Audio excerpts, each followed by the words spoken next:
Chennai Broadway பேருந்து நிலையத்திலிருந்து இயக்கப்படும் பேருந்துகள் குறித்து பொதுமக்களிடம் நமது செய்தியாளர் லட்சுமணன் நடத்திய கலந்துரையாடலை தற்போது பார்க்கலாம்.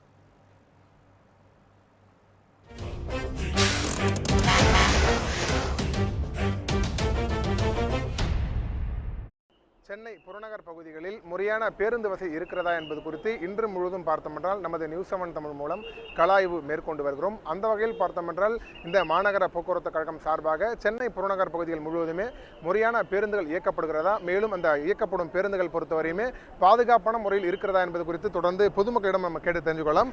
அண்ணா வணக்கம், நீங்கள் எங்கிருந்து வரீங்க? இப்போ எங்கே போகிறது? உங்களுக்கு முறையான பேருந்து இருக்கா முதல்ல உங்களுக்கு? ஐயா, நான் கொளத்தூர் பகுதியில் வாழ்கிறேன். நான் வேலை செய்கிறது பிராட்வேயில் வேலை செய்கிறேன். எனக்கு டைரெக்டாக பஸ்ஸு இல்லாத காரணத்தினால நான் 2-3 பஸ்ஸு மாறி மாறி வர மாதிரி இருக்குது.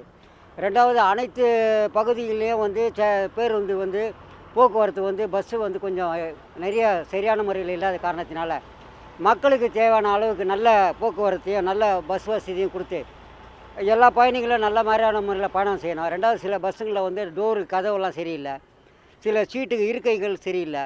ரெண்டாவது இந்த மாற்றுத்திறனாளிகள் அமரக்கூடிய ஒரு அந்த இருக்கை கூட அவங்களுக்கு இல்லாத அளவில் சில பஸ்ஸுங்களில் சூழ்நிலை இருக்குது. பஸ்ஸில் வேலைக்கு செல்லக்கூடியவங்க, மாணவர்கள், கல்லூரிக்கு செல்லக்கூடிய பஸ்ஸுங்க, வேலைக்கு செல்லக்கூடிய எல்லோரும் காலை நேரத்தில் ரொம்ப பஸ்ஸுக்காக அவஸ்தைப்படுறாங்க.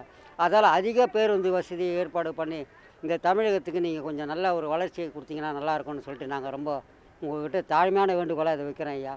நான் உங்கள் பகுதி கொளத்தூர் பகுதியில் இருக்கிறேன். ரெண்டாவது, பல பகுதிகளிலே பல ஏரியாங்கள்லேயும் போக்குவரத்து பஸ்ஸு நெரிசல் காரணமாக இப்போ சரியான பேருந்து இல்லாத காரணமாக அவங்கவுங்க பயணிகள் பஸ்ஸுக்கு அவதிப்பட்டு பஸ்ஸுங்களை அடிக்கடிக்கு மாறி போகிற மாதிரி இருக்குது.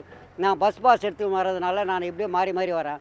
டெய்லி காசு கொடுத்து வரவங்களுக்கு அதிக கட்டணம் கொடுத்து போக முடியாத காரணத்தினால தமிழக அரசு இது ஒரு நல்ல ஒரு நடவடிக்கை எடுத்து ஒரு நல்ல போக்குவரத்தை நீங்கள் தருமாறு ஐயா தமிழக முதல்வர் ஐயா அவர்களிடம் நான் ரொம்ப தாழ்மையான வேண்டுகோளை வைக்கிறேன். நியூஸ் 7 தமிழ் செய்திகளுக்காக ஒளிப்பதிவாளர் விக்ரமுடன் செய்தியாளர் லட்சுமணன், சென்னை.